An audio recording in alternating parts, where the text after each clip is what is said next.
Muy buenas tardes, buenas noches, buenos días para todas las personas que nos están viendo el día de hoy. Les tenemos una pequeña entrega, una charla que ha estado bastante genial con uno de los ingenieros geólogos que, con los que he podido compartir unos pequeños minutos y quisiera compartirlo con todos ustedes para que tengamos esta pequeña experiencia de cuando hablamos de este tipo de temas con respecto a la georreferenciación. Sobre todo, muchas personas lo que más piensan son en las coordenadas, en los mapas, pero realmente pocos entienden cómo se conecta esto con el mundo físico, esto del mundo físico con lo digital. Hoy tengo el placer de compartir una charla realmente imperdible con uno de los profesionales experimentados y visionarios en Latinoamérica en este campo. Luis Carrión Pérez no solo es ingeniero geólogo de la Universidad Nacional Mayor de San Marcos, sino también pionero de la aplicación BIM en los sistemas GIS en infraestructura a nivel regional, con más de 25 años desarrollando soluciones con tecnología topográfica, drones, escáneres láser, plataformas como AutoCAD Civil 3D, ArcGIS, realmente y muchas más plataformas. Y pues Luis no necesita ningún tipo de presentación, pero pues igual se la vamos a dar. Entonces, Luis es docente de posgrado de la UPC, Universidad Continental, y la Universidad Creativa de Costa Rica, certificado también como VDC por Stanford University, y es especialista BIM en infraestructura certificado por Autodesk. Ha liderado o ha asesorado también proyectos en Perú, Colombia, México, Costa Rica, Ecuador, Bolivia y Estados Unidos, y ha participado como expositor incluso en el mismísimo Autodesk University en Las Vegas. Actualmente es CEO de BIM Networks y gerente de proyectos de AV Drone, empresa pionera en el uso de drones para levantamiento topográficos en Perú. En esta conversación que tuvimos, Luis nos llevó por un viaje técnico pero muy ameno desde los fundamentos de la georreferenciación, la magia detrás de las coordenadas UTM, hasta cómo se divide realmente la Tierra en varias zonas. Para poder implantar proyectos con precisión, hablamos también de los errores comunes, recomendaciones prácticas y cómo los profesionales del futuro deben conectar el campo y modelo digital como una sola realidad. Así que, pues si alguna vez te has preguntado de cómo pasar una coordenada a un modelo BIM real que se necesita para implantar correctamente un proyecto de infraestructura y qué rol juega la topografía y los sistemas GIS en todo esto, pues esta charla definitivamente te conviene escucharla. Entonces, sin más que agregar a esto, los dejo con la charla que tuvimos y pues prepárense para aprender de un verdadero maestro del terreno digital y físico. Los dejo entonces con la charla que tuvimos con Luis Carrión Pérez. A ver, vamos a ver. Esta es una unidad topográfico parte de las 6.000 hectáreas, Ok. ¿no? Y acá lo único que he hecho es Civil 3D tiene una función muy interesante que se llama Map Aerial, Sí. que lo que hace es justamente mostrar un mapa de apoyo, ¿no? Un mapa de apoyo, obviamente eso está georreferenciado, o sea, bueno, está georreferenciado, porque uno de los principales, o sea, uno cuando empieza a trabajar cualquier proyecto, ya sea en Civil o cualquier otro software, lo primero que uno hace es definir un sistema de coordenadas en el que está trabajando. Este levantamiento de aquí, levantamiento fotogramétrico, los puntos de control que se tomaron fueron en WGS84 y 18 Sur. En Perú, nosotros tenemos dos sistemas de coordenadas oficiales, el UTM WGS84 Sí. y el UTM PSAT56, que es un poco más antiguo, pero todavía se utiliza aquí en el Perú. Mayormente nosotros, por la misma tecnología que utilizamos, los drones RTK están siempre programados en UTM WGS84, a menos que nosotros cambiemos la configuración. Pero siempre están en UTM WGS84. Va a depender de la zona, ¿no? Claro. Este trabajo, como es en el centro, es en la zona 18 Sur, ¿no? Entonces, ¿qué pasa? ¿Qué pasa cuando uno georreferencia? Lo primero que hace para georreferenciar antes de empezar el trabajo es colocar el sistema de coordenadas, ¿no?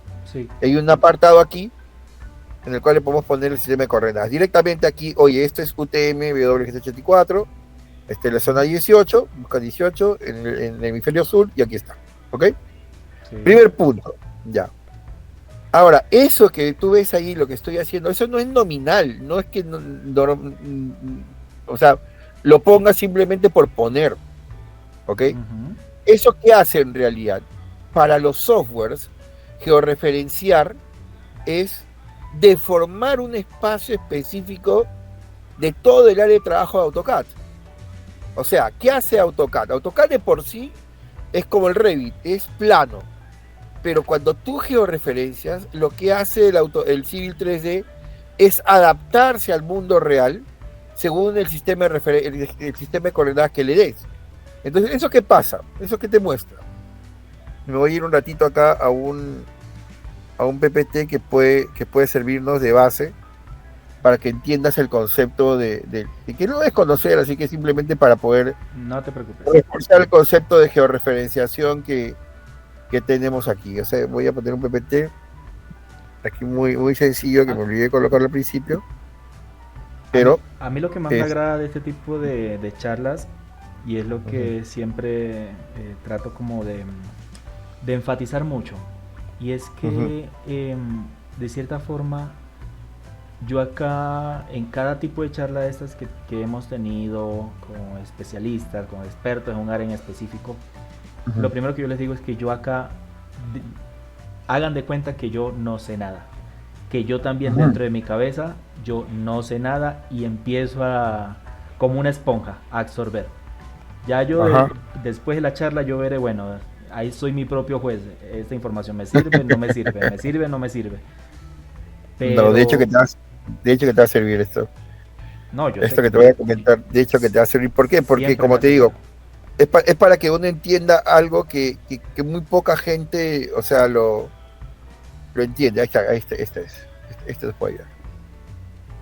Ok, vamos por acá, vamos directamente por aquí. Y ya sabes qué forma tiene la Tierra, ¿no, Francisco? Sí, sí. ¿Qué forma tiene la Tierra? Esto es circular totalmente. Bueno, no realmente círculo, pero sí. Es achatada de los polos, es achatada del Ecuador, ¿no? Exacto.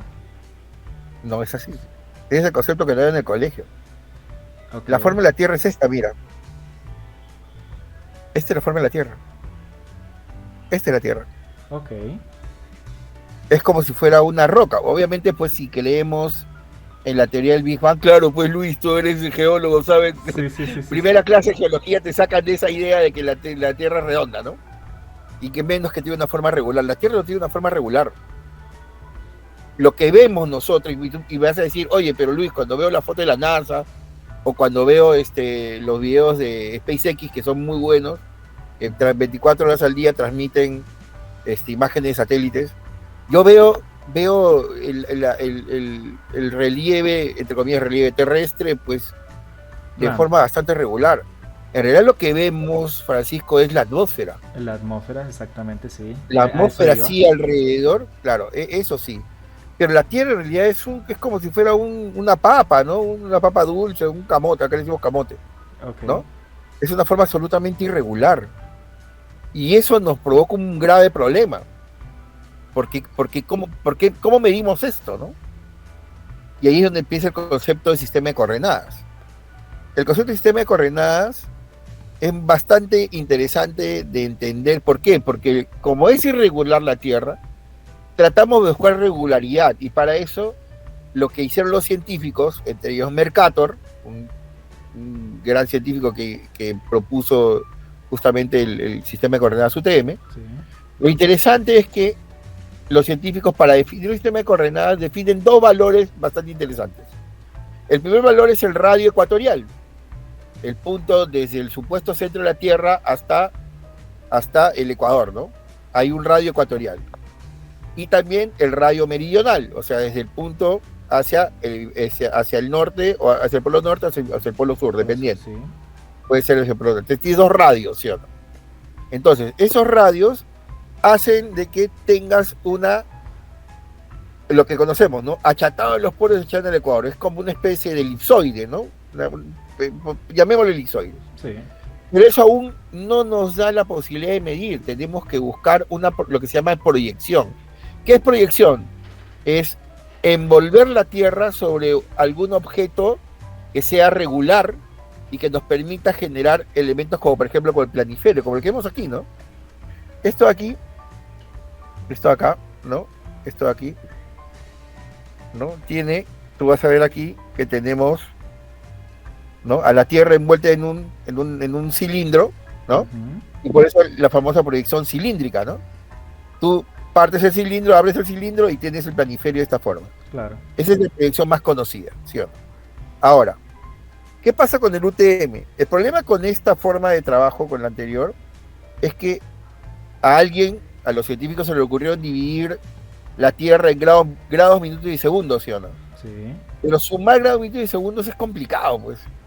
Y nuestro amigo Mercator lo que hizo fue definir, o sea, es que entonces utilicen cada uno en su proyección, utilicen su sistema internacional de medidas. Los gringos utilizan yardas, pulgadas, no otros metros. No, otros metros, sí. Entonces, claro. el UTM permite medir en metros. Entonces, ¿qué hace Mercator? Su proyección no es como la proyección que hemos visto cilíndrica, sino que imagina que la Tierra es una naranja y empieza a partir como si fueran naranjas. ¿Me entiendes? Okay. Y eso provoca, o sea, nos muestra este tipo de proyección. La proyección UTM es de esta forma. Por eso nosotros tenemos 60, como dice acá, 60 zonas. Cada una de 6 grados. Y tenemos 2 hemisferios, el norte y el sur, ¿sí o no? Colombia, por ejemplo, tiene la particularidad de tener una parte del hemisferio sur y una parte del hemisferio norte. Sí, señor. Exactamente, ¿no? Y ustedes tienen como, yo he visto como 5 o 6 sistemas de coordenadas distintos. Sí, acá se utilizan 2 principales, pero sí, hay como 5. Exacto, sí. Cuando trabajé el proyecto con la gente integral, cuando empezaron a enviar la información que eran de diferentes proveedores, cada uno trabajaba en su sistema de coordenadas distinto, y había que uno de los primeros trabajos que se tenía que hacer era unificar, pues, ¿no? Sí, y eso es real. Acá también me pasó algo muy parecido con un proyecto también, donde habían tres empresas topográficas trabajando y cada uno lo hacía por su lado. Y ningún punto coincidía, pero claro, ninguno va a coincidir porque es que no se han puesto de acuerdo ni siquiera con qué sistema de coordenadas están trabajando. Por eso los puntos de georreferenciación no les van a dar nunca. Así es. Entonces había ahí uno de los trabajos que hicimos, que fue el primero, con este amigo que la verdad que es muy buen amigo, Diego Moreno. Él propone, o sea, yo le propongo, ¿no? Oye, mira, ¿sabes qué, Diego? Lo primero que tenemos que hacer es justamente unificar el sistema de coordenadas. Y era tanta la información, de verdad que era... O sea, había un proveedor de la topografía, otro proveedor que había proyectado lo que eran los depósitos de material, porque había un lugar donde quería colocar el material. Otro proveedor que había proyectado los tanques, otro proveedor que había proyectado la construcción del mismo edificio de Petar. O sea, tenían como 5 o 6 poblaciones. Había algunos que ni siquiera tenían sistema de coordenadas y había que alinear un sistema de coordenadas. Era muchísimo trabajo en ese sentido, ¿no? Un caos total. Un caos total. Y entonces lo que pasa aquí es que Mercator nos dice, oye, ¿sabes qué? El mundo es una naranja y vamos a pelar la naranja, ¿no? Entonces cada uno es como si fuera una lonja de naranja, ¿no? Entonces, ¿cuál es la particularidad acá, Francisco? La particularidad acá es que yo tengo aquí un valor, ¿no? Por ejemplo, imaginémonos que este valor sea el 0,0, ¿no? Sí. Y aquí para la derecha tienes el valor positivo, para arriba el valor positivo, para abajo el valor negativo, para la izquierda el valor negativo. Por ejemplo, Perú está en la zona negativa del sistema de coordenadas, ¿no? Si hablamos en grados, minutos y segundos. Claro. Está para estar en el hemisferio sur y al estar al costado del meridiano de Greenwich, estamos a la izquierda y estamos abajo, negativo, ¿no? Entonces, Colombia está positivo por un lado, negativo una pequeña parte. Ok, entonces, teniendo eso en cuenta, ¿qué hace Mercator? Entonces tienes un valor aquí y tienes un valor aquí, mira. Aquí tienes un valor, voy a ponerle otro color, acá, si es un valor acá, ¿ok? Un valor para lo que es la coordenada este y un valor para la coordenada norte, ¿sí o no? La coordenada este no tiene ningún problema, la coordenada este va a ser, no va a tener ningún problema, pero la coordenada norte es donde empieza a cambiar, ¿te das cuenta? Mira, toda esa línea que estoy dibujando, si esto vale, por ejemplo, vale 10, en la coordenada norte, todo esto vale 10, mira. Claro. Todo esto vale 10. Y va a haber un punto en el cual, un momento en el cual, va a haber algo ilógico para nuestra lógica, ¿no? Oye, las coordenadas 0 y la coordenada 10 valen lo mismo. Es ilógico. Entonces, ¿cómo hago esto? O sea, esta deformación de la Tierra, Francisco, es lo que tienen que representar los softwares. ¿Ok? Claro. Acuérdate de esto. Ahora vamos al mundo real. Volvemos a decir el 3D. ¿Ok? Esta es mi curva de nivel, bla, bla, bla, bla. Y me alejo. Mira, me estoy alejando. Mira cómo me alejo. Y mira cómo va cambiando aquí, mira. Me alejo y mira acá. Mira mi cursor. Sí, ahí lo estoy viendo. Mira mi cursor, cómo se va abriendo, mira. Mira cómo se va abriendo. ¿Te acuerdas lo que te mostré hace un momento? La longe naranja. ¿Te acuerdas de la longe naranja? Sí. Entonces, en este lugar específico, es donde pasa exactamente esto. ¿Te das cuenta? Claro. Esto es zona 18 sur, donde este valor es el mismo valor de acá. Es ilógico. Que no tiene ningún sentido, pero así es. Pero así es.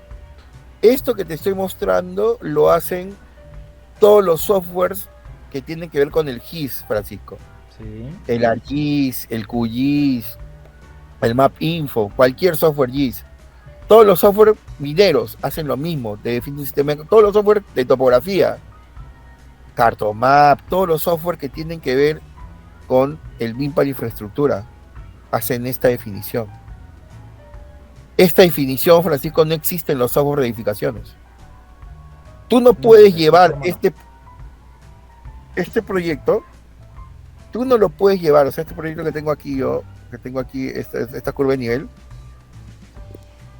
no las puedes llevar a un espacio que es plano porque perdería su principal característica, que es justamente esa, entre comillas, deformación que tú ves aquí.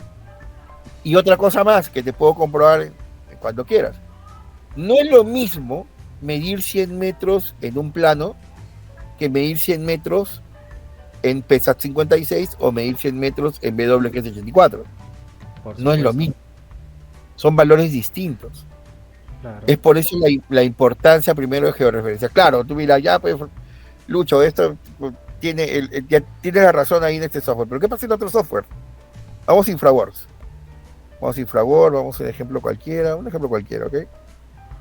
Ejemplo cualquiera, esta es una mina, también una mina, un ejemplo en realidad de un proyecto X. ¿Ok? ¿Qué pasa con software como InfraWorks? ¿Qué pasa con software como, por ejemplo, Concept Station, que es lo mismo que InfraWorks, pero es de Bentley, ¿no? ¿Qué pasa esto, no? Tengo aquí, obviamente, mi superficie, ¿no? Para empezar, en cualquier proyecto de infraestructura, tú no puedes trabajar en la nada, como pasa en Revit. En Revit tú pones tu muro en la nada, ¿no? Como tú pones en tu tip del día. Exacto. ¿No? Tal cual. Entonces, tú pones en cualquier parte, acá no. Tú debes, para empezar cualquier proyecto y para la infraestructura, tú necesitas tener una superficie. Si no tienes la superficie, no puedes empezar un proyecto de infraestructura. Y esa superficie tiene que estar en un sistema de coordenadas, o sea, en el mundo real. ¿Y eso qué hace? ¿Eso por qué? Porque los software de infraestructura trabajan con el mundo real como base. La base de los software de infraestructura es el mundo real. No es un espacio plano. ¿Te das cuenta? Y lo mismo pasa, como te digo, con el Concept Station, pasa con cualquier software GIS, cualquier software que no sea edificaciones, Francisco, tiene esta característica. No, ¿no? Entonces, y en eso estamos totalmente de acuerdo. Por eso yo le decía, es que este software lo único que te facilita un poco es que tú te puedas adaptar de cierta forma, más no vas a hacer algo totalmente preciso. Por ejemplo, el caso que pasa con Revit. Ya. Estos tipos de software que son especializados para este tema, obviamente yo no lo puedo mezclar con... O sea, mejor no mezclar, no, sí los puedo mezclar. No los puedo comparar la finalidad de un software con otro. Claro, por eso lo que yo me he acostumbrado a trabajar, Francisco, y esa es obviamente una manera de trabajar que yo tengo es, sí, trabaja tu proyecto en Revit con un punto, con 1 o 2 puntos que sirvan como puntos base. Sí. Que en Revit no existe el concepto de georreferenciación, en Revit existe el concepto de alineación. Solamente puedes alinear el proyecto, más no georreferenciar. Entonces yo termino siempre los proyectos cuando me piden algún tipo de movimiento de tierra. El movimiento de tierra lo hago aquí. Exactamente. Por eso te comentaba Yo el tema de la topografía. Y créeme, ¿no? que yo hago exactamente lo mismo. Claro. Es Que como yo, debe ser. que yo trabajo, todas las superficies que nosotros hacemos las montamos en Civil 3D, porque pues para eso precisamente tenemos un equipo topográfico que va a la zona y georreferenciamos el proyecto. ¿Qué es lo que pasa? Vinculamos ese trabajo, todo lo que tiene que ver con excavaciones, rellenos, cortes, taludes, se hace en Civil 3D. Lo único que hacemos es vincular ese proyecto con el que estamos trabajando en Revit al Civil 3D. Lo vinculamos hacia atrás. Todo lo que tenga que ver con terreno es con Civil 3D, porque yo, si bien el Revit me puede de cierta forma agilizar un poco el proceso, no es correcto, no es exacto, porque ahí se cometen muchísimos errores, y lo que tú dices es muy cierto. Yo no puedo comparar, nunca voy a poder comparar un software que está especializado precisamente para el manejo de superficies, lo que es Topo 3D, Civil 3D, todos los software GIS. No los puedo comparar, son dos ramas totalmente distintas. Por eso, claro, lo que conversamos, sí, te doy la razón. Lo que simplemente estoy montando dentro de la plataforma, sí, lo puedo trabajar de cierta forma, pero el concepto, lo que tú dices es muy, muy claro.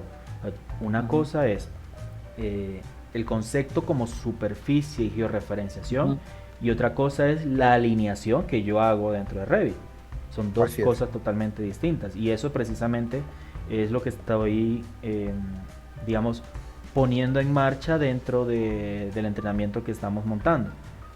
Precisamente eso es parte del entrenamiento, mostrar la realidad de cómo se trabaja, vale la redundancia, en la realidad. No es que sí, yo tengo unas coordenadas, tengo toda la cartera de campo, sí, la puedo vincular en Revit, digámoslo de cierta, entre comillas, va a tener un punto de alineación en el espacio, sí, digámoslo así, en el espacio, donde yo voy a empezar a modelar mi superficie, porque pues tiene un sistema para crear una superficie. Claro. Pero no es lo mismo el trabajo que yo voy a hacer en Revit que el que puedo realizar yo en Civil 3D directamente, y eso es una de las cositas que vamos a estar mostrando, de cómo se realiza el proceso de corte y relleno dentro del mismo software Civil 3D, alineando ahora sí el proyecto de Revit. O sea, trayéndome ese proyecto que se hizo en Revit, trayéndome esa edificación a Civil 3D, y ahí sí poder ver y comprobar la diferencia de cómo se realiza realmente el proceso de corte y relleno con un software especializado para superficie o infraestructura.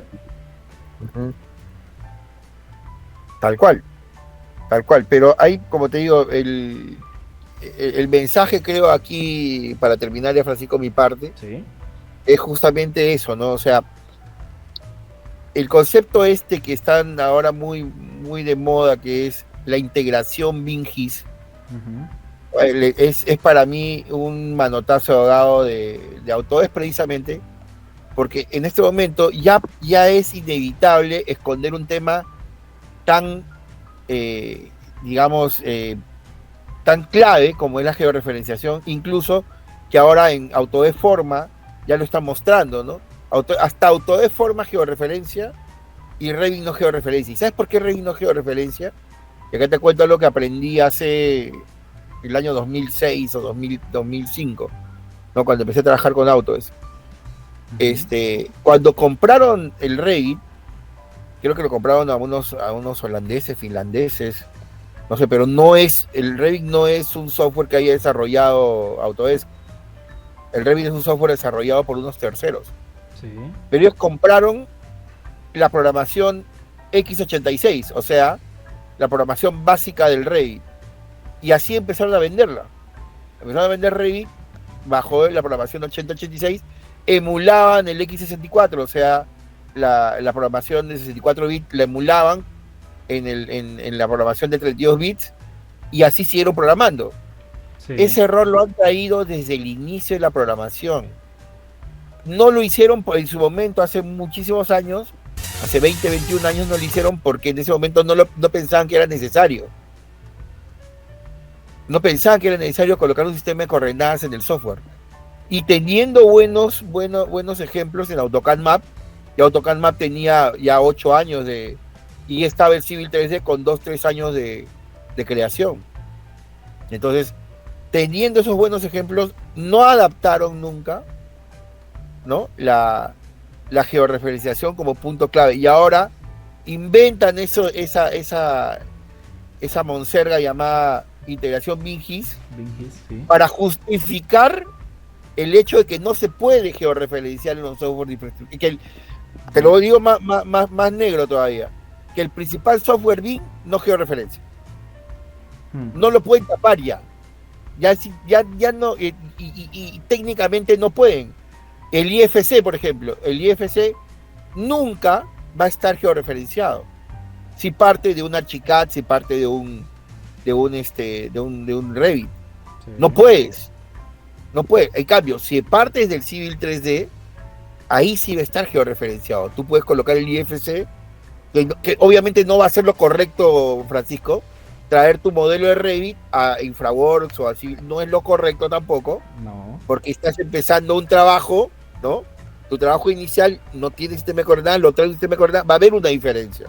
Totalmente. Definitivamente va a haber una diferencia. Entonces, ahí es donde está este término de BIM-GIS, ¿no? De integración BIM-GIS, cuando en realidad no hay integración nada. Como lo dices tú en tu tip del día. Sí. Tienes que saber en dónde estar, tienes que georreferenciarte. De por sí tiene que ser una obligación georreferenciar los proyectos. Y eso no se enseña, Francisco. Eso no se enseña, nadie lo dice, porque decir que Revit no georreferencia es como decir que Dios no existe, ¿no? Sí, eso se crea un debate muy grande. Claro, que en realidad no hay cómo, no tienen cómo. He debatido muchas veces.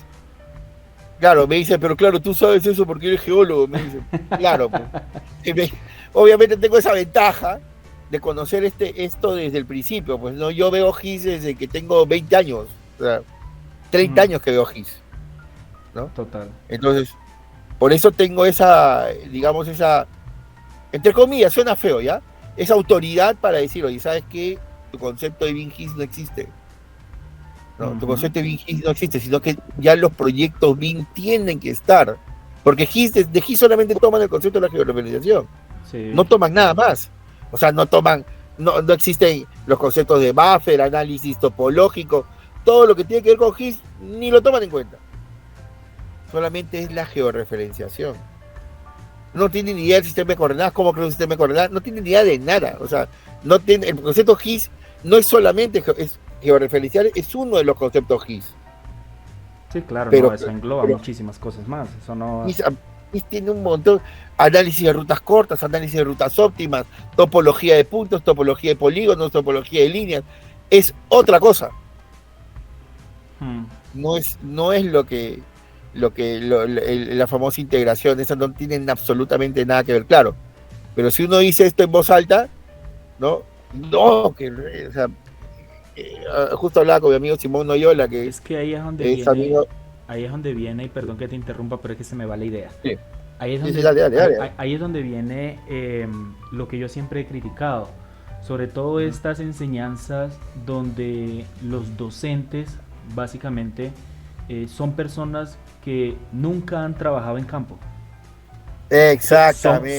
Son muy buenos, eso sí no lo niego. Son muy buenos Sí, en lo que hacen, son muy buenos docentes, son muy buenos en la teoría. exactamente. Es, ahí es donde viene y radica realmente la diferencia en las personas que hemos liderado proyectos reales, que nos ha tocado trabajar en la realidad y sabemos de cierta forma, por eso es que no se escucha tosco, simplemente es la realidad. Tenemos la autoridad de poder decir esto es así, porque lo conocemos, lo aplicamos, de eso vivimos. Mm, así es, tal cual, tal cual. Y bueno, eso es lo que quería compartir, Francisco. Creo que se ha entendido el concepto y creo que estamos de acuerdo, que es lo más importante. No, claro, claro, eso es totalmente y pues ya ahí ya como quien dice, lo bueno es que de cierta forma, fíjate que incorporamos dos temas, pues dos temas relacionados, pero a la vez Sí, explicando cada quien su punto de vista y eso es lo que realmente alimenta este tipo de encuentros y este tipo de, por lo menos esta actividad que estamos realizando de los artículos diarios y este fue, como quien dice, punto clave para empezar a hacer debates que son bastante interesantes y son cosas de que yo digo, bueno, tengo mi concepto, sé que así se trabaja, pero obviamente en la realidad yo no utilizo un software de construcción, por ejemplo, lo que es Revit, Archicad, Zipe. Yo no utilizo ese tipo de software para trabajar un terreno. Jamás lo voy a claro, usar. claro. Eso sí yo lo tengo claro y mi equipo lo tiene claro. Lo que Ujú. sí te puedo decir es que sí, tú puedes alinear, que fue el concepto nuevo que me Exactamente. queda ahorita, tú puedes Ajá. alinear tu proyecto, tu edificación, tu residencia, tu hospital, tu colegio, a un terreno que venga de un software especial para trabajar infraestructura. Eso sí lo puedes hacer, pero Exactamente. de ahí a georreferenciarlos hay un viaje muy largo. Exacto. Es un mundo, es un mundo. Buenísimo. Entonces, pues nada, no, la verdad yo encantadísimo, encantadísimo, te lo digo. Muchísimas gracias por esa apreciación, Luis. Y pues Ujú. nada, ahí nos estaremos en contacto y mañana, pues si es caso, debatiremos de lo que sigue. Claro, claro, hay muchas otras cosas que conversar de los conceptos BIM. Otra cosa que me gustaría conversar sería la aplicación de la metodología en etapas previas a diseño, Ok, que sería un buen punto también que conversar, no, porque yo me creo parece que excelente. uno de los puntos que creo que la falencia también en nosotros como países latinoamericanos, también por la misma, me estoy yendo a la otra parte también, pero creo que es importante entender esto, que también creo que he identificado en comparación, una comparación obviamente medio irreal y nada nada cuantitativa entre cómo aplican el BIM en Europa y cómo aplicamos el BIM nosotros, ¿no? Los Sí. contratos allá, por ejemplo, y eso lo vamos a conversar un poco más adelante, son integrales, ¿no? O sea, las empresas o la empresa que gana un proyecto en Europa consigue la plata, ¿no? Ujú. Hace el diseño, construye y mantiene el proyecto. O sea, hace prácticamente todo el proceso constructivo, Exacto. ¿no? Aquí nosotros no. Acá los proyectos grandes, los proyectos en realidad, al menos que sea un proyecto privado, el gobierno consigue la plata y contrata a una empresa para que haga el expediente de diseño, ¿no? Haga el diseño de ingeniería, otra empresa que construya, otra empresa que haga el mantenimiento, otra empresa que supervise, bla, bla, bla, ¿no? Sí. Los contratos son distintos. Pero hay una parte, creo yo, que es la etapa previa a la etapa de diseño. Yo le llamo prediseño, la llamo planeamiento, no, la llamo formulación de proyectos. Hay muchos nombres, ¿no? En donde para nosotros, por lo menos nosotros, en el mundo BIM, no le hacemos caso al lot 100. No. El lot 100 para nosotros es, no, yo voy a modelar desde diseño, mi 300, 350 bien modeladito, ¿no? Mm. Eso es lo que pensamos. Pero hay un mundo atrás que creo que por lo menos en los proyectos, y esta es una casuística que he encontrado aquí en el país, es que una de las falencias justamente es no ver ese paso atrás y lo importante que es que existan expedientes o por lo menos términos de referencias, aquí llamamos así cuando el documento que busca, por ejemplo, encontrar una empresa con un expediente, ¿no? Términos de referencia que hablen de BIM desde el principio. Entonces, no sé qué tanto pasará ya, ¿no? Pero aquí recién se está empezando a tener profesionales que puedan realizar los términos de referencia aplicando la metodología BIM, entendiendo que no necesariamente tienen que ser técnicos, o sea, no necesariamente tienen que ser o ingenieros civiles o arquitectos. ¿Tú quién crees que sabe más del mantenimiento o de la operación de un colegio, Francisco? No, el maestro. ¿Un profesor, un director o nosotros, ingenieros o arquitectos? Es más, ellos saben. Incluso más que ellos, pues lo que la construyen sola, si nos vamos a ese lado. Claro. Y lo mismo pasó con un hospital. A mí me pasa que en estos últimos años, en los últimos 2-3 años, he visto, bueno, abogados en los programas BIM en los que enseño. Sí. He visto abogados, he visto administradores, economistas he visto un montón, pero el año pasado vi en una clase un profesor y en la otra clase vi dos enfermeras. Ve, qué curioso. Y tal, tú y yo nos preguntamos qué coño hacen, ¿no? Un profesor y una enfermera aprendiendo bien. Justamente trabajaban en las unidades formuladoras de proyectos, uno en el Ministerio de Educación y otro del Ministerio de Salud. Claro. Entonces, esa parte de ahí nadie la dice tampoco, Francisco. La misma casística la encontré en México, la misma la encontré en Brasil, la misma la encontré en Chile, ¿no? En Colombia supongo que debe pasar algo parecido, ¿no? Que hay una brecha entre la formulación del proyecto y la ejecución del proyecto con la metodología BIM, definitivamente una brecha. Total. ¿No? Y esa brecha puede incluso, es peligrosa porque incluso, como en el proyecto que yo trabajaba, puede hacer que no se realice el proyecto. Porque tu expediente inicial te puede salir, oye, este proyecto cuesta 100 millones, pero cuando tú vas a campo a comprobar si esos 100 millones son reales, pues tú ves con que el proyecto cuesta 500 millones. Claro. Y el proyecto se hace inviable y el gobierno dice, ¿sabes qué? Este proyecto no se hace. Obviamente con justa razón. No hay una justificación para que, entre comillas, no hay una justificación porque existe obviamente, para el gobierno, para los que manejan la plata, acá es el Ministerio de Economía y Finanzas, no hay una justificación para que haya tanta diferencia entre un expediente por el cual pagaron muchísimo dinero y lo que van a ejecutar. Ahí está el problema. Si hubiéramos aplicado la metodología BIM desde el principio, pues no es que no existe esa brecha, pero yo creo que la brecha disminuye. Claro, aparte que disminuía, hubiera sido más manejable, ¿no? Pero es otro tema que ya hablaremos en otro momento, pero es muy interesante. Precisamente. Yo con mucho gusto, Francisco, compartir conocimientos para mí es fundamental por dos motivos. A mí, como te dije, si bien me gusta, esta manera de enseñar me gusta más que una clase formal, ¿no? Sí. Esta manera de compartir conocimiento me gusta más, primero, y segundo porque me obliga a mí mismo a aprender mañana otra cosa más. Exacto. Sí. Yo soy te apuesto que mañana te estoy hablando de otra cosa y pasado de otra cosa, porque sé que a mí me gusta compartir todo lo que sé, ¿no? Exacto. Me gusta compartir todo lo que sé, porque esa es la obligación que tenemos nosotros también como profesionales. Sí. Yo, al igual que tú, tengo ese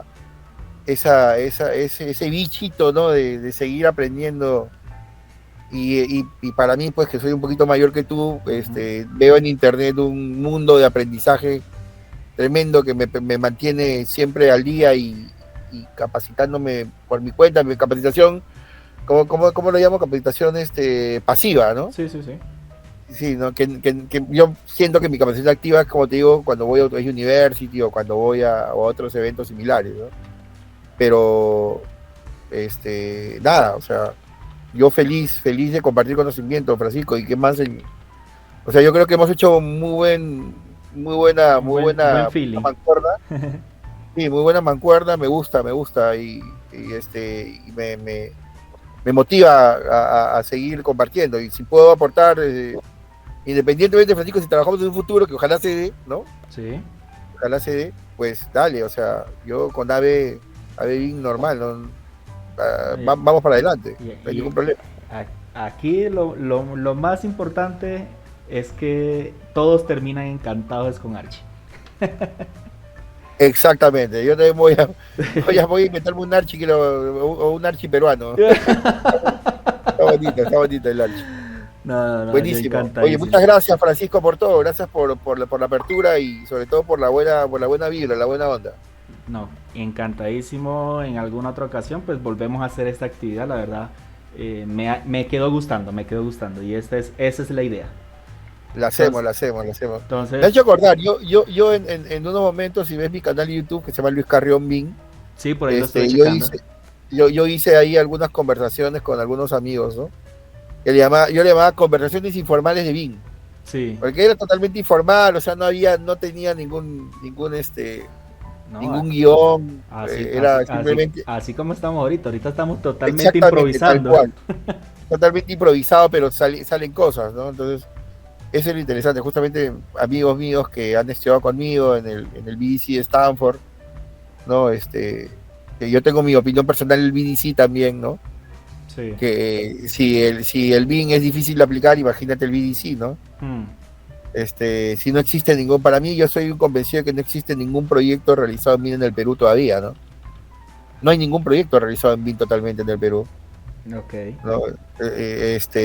Puedo ser un poco negro en mis comentarios, pero es así, ¿no? Imagínate BDC está lejísimos. Es más, yo estoy convencido que BDC no se va a aplicar en el país. Es más, yo diría a alguien, los que hemos estudiado BDC, que me digan un proyecto hecho en BDC en el Perú o en Latinoamérica o en el mundo mismo. No hay proyectos hechos en BDC. El BDC es todavía una panacea, ¿no? Sí, está muy charlado, incluso hoy en día lo están como aprovechándolo, pero así es. Pero lo que me he fijado mucho, y tú me corregirás, es que se están aprovechando del boom. Eso, lo mismo que pasó cuando BIM, ¿no? El boom, entonces todo el mundo empezó a hablar de BIM y no hablaban lo que era o después fue que nos enteramos que era esta vaina en serio.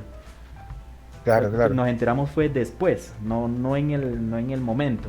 Entonces siento que ahorita con el BDC está pasando exactamente lo mismo. Tal cual. El BDC, ¿sabes qué pasa con el BDC? Disculpa que te corte, Francisco. Tranquilo. El BDC es una respuesta de Estados Unidos a Inglaterra. O sea, es la clásica pelea Elvis, los Beatles, ¿no? O sea, es la música existía en todo sentido entre Estados Unidos y en este caso es Stanford contra Oxford. Sí. O sea, Oxford, tú sabes muy bien, que es quien inventó la metodología BDC, la que empezó a trabajar con esa metodología en Inglaterra, la empezó a hacerla famosa en toda Europa y después vino aquí, ¿no?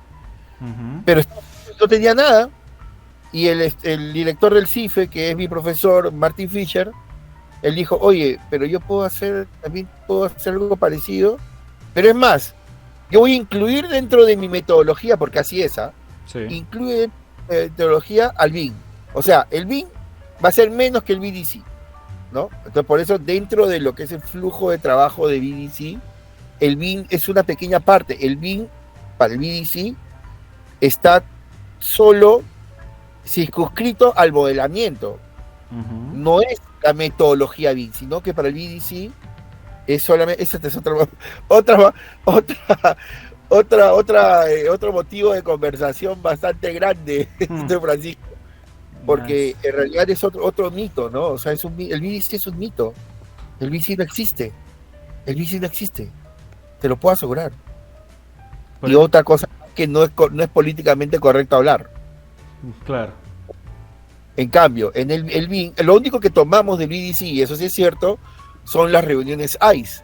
El concepto de reuniones ICE es BDC. Es lo único. Pero el resto de conceptos que tiene el BDC no se aplican. Y no se van a aplicar.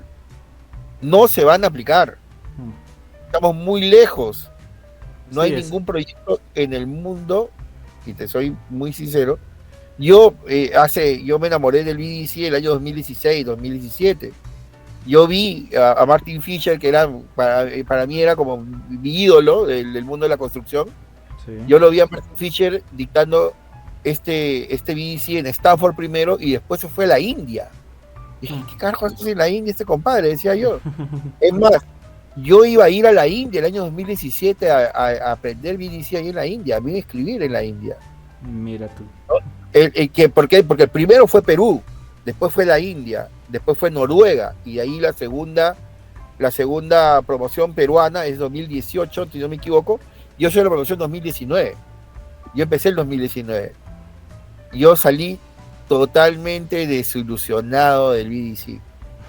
Porque aprendí BDC, me hizo entender que no existe. Claro. Que es simplemente un... Y ahora todo el mundo se pone, ¿no? Mentor BDC, ¿no?